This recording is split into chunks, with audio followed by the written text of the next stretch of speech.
धुंध धीरे धीरे छट रही है। महल का आंगन टूटी सजावट, जली हुई माला और बिखरे फूलों से भरा पड़ा है।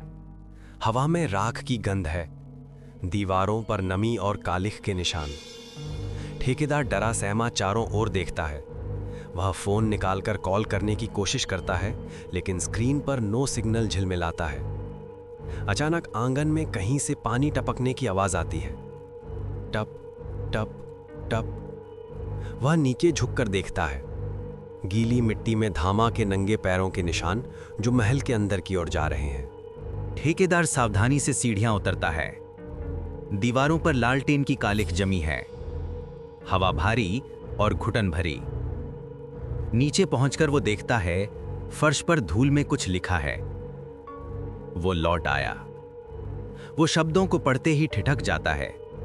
पीछे से किसी के कदमों की आहट। वो धीरे धीरे मुड़ता है। सामने धामा खड़ा है, चेहरा भीगा, आंखें धसी, कपड़े भीगे हुए।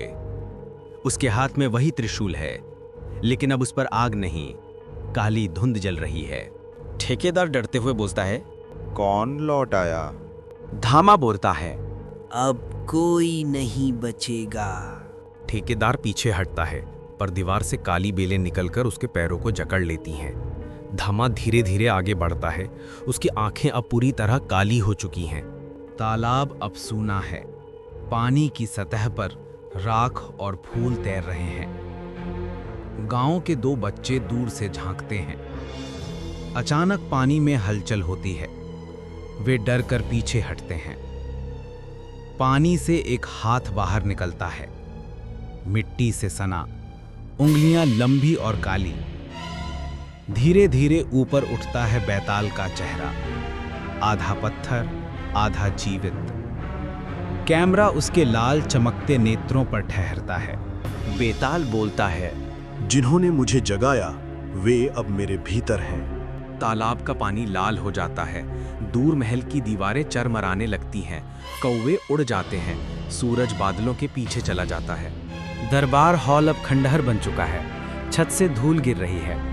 बीच में धामा का शरीर पत्थर की मूर्ति में बदल चुका है। उसके चेहरे पर वही भय जो आखिरी क्षण में था। आंखों के बीच से काली दरार निकलती है जो धीरे धीरे फर्श तक फैलती जाती है। फर्श फटता है। भीतर से हजारों आवाजों की कराह सुनाई देती है, मानो सदियों से बंद आत्माएं अब मुक्त हो रही हों। कैमरा ऊपर उठता है। महल की छत के पार आसमान में काले बादल घिरते हैं। उन बादलों में धीरे धीरे बेताल का चेहरा बनता है, मुस्कुराता हुआ।